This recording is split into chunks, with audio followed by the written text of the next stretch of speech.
Hello and welcome to the Nope Coach podcast. This is episode 263. What were you obsessed with as a kid? I'm your host, Suzanne Culberg. So I just wrapped up a networking session with the fabulous Deanna Seymour. Look her up if you don't follow her already. Her content is fabulous.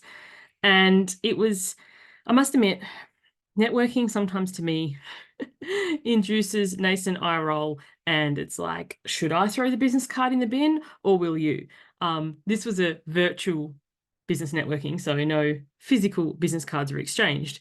But nominally, sometimes these are the things that, you just got to do when you're growing a business. But what I loved about this event is each time that we were sent into breakout rooms, we had a prompt that was completely unrelated to business. Now, we didn't have to stick to that prompt the entire time, but it was such a great icebreaker. And even saying that term, icebreaker, the introvert inside me shudders. Icebreaker. Ooh. It's kind of like, have you seen The Lion King, where the hyenas say Mufasa, shudder, Mufasa. That's what like icebreaker usually means to me. Anyway, this is a long-winded intro of saying one of the icebreaker questions was, what were you obsessed with as a kid? And I enjoyed this discussion so much, I thought I'd do a show about it, or do today's episode about it. So my question to you is, what were you obsessed with as a kid? If you're watching on YouTube, please pop it in the comments below. Remember, this will be a judgment and shame-free zone. And if you are listening on device and you want to send me through a message, head over to my website, suzanneculberg.com, click on the contact page, fill the form in, let me know. So when I was a kid, I was obsessed with Care Bears. Now, I know they tried, and also My Little Pony. I got chatting to one of the other ladies about that, but not so much. It was Care Bears.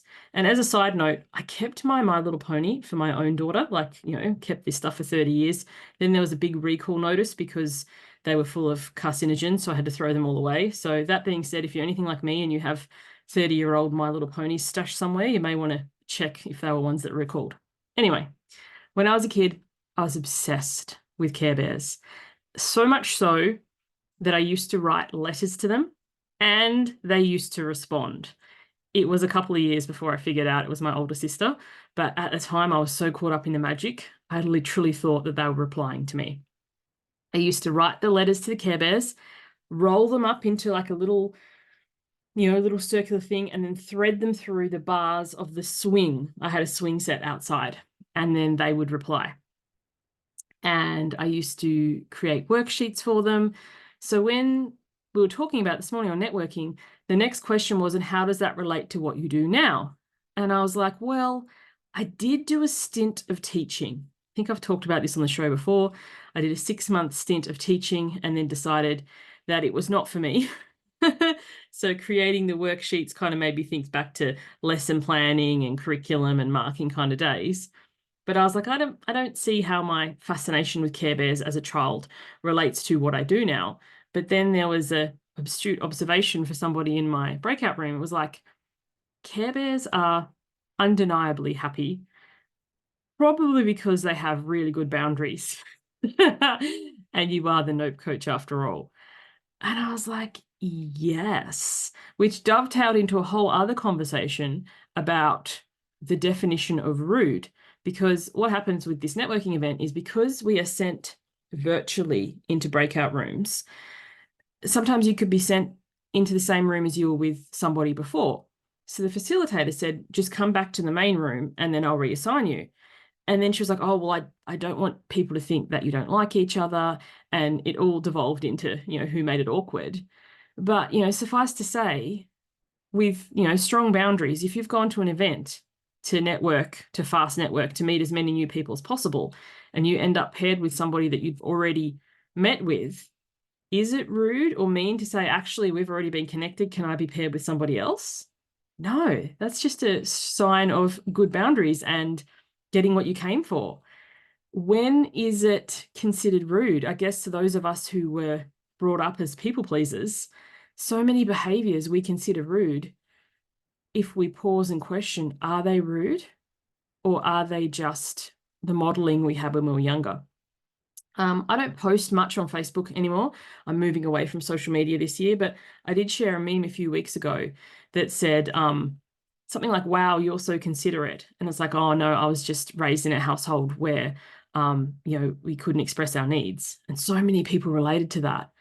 And it was like, how often do we not communicate our needs, not ask for what we want, not stand up for ourselves because we don't want to look inconsiderate or rude or overbearing? Anyway, whole other tangent to the conversation. So back to this.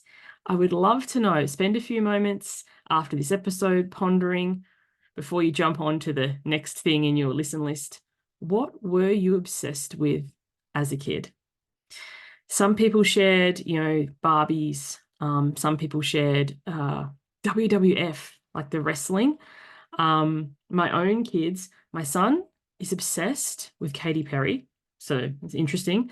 And second question for you, how is it related to what you do now? And if, like me, you can't spot it at first, ask somebody else, ask your partner, ask a friend, ask a colleague.